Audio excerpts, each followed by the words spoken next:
বনলতা সেন। কবি জীবনানন্দ দাশ। হাজার বছর ধরে আমি পথ হাঁটিতেছি পৃথিবীর পথে, সিংহল সমুদ্র থেকে নিশীথের অন্ধকারে মালয় সাগরে।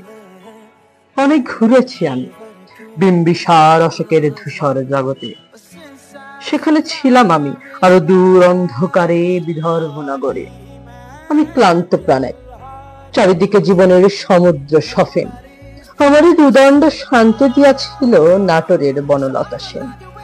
চুলতার কবেকার অন্ধকার বিদিশার নিশা, মুক্তার শ্রাবন্তীর কারুকার্য।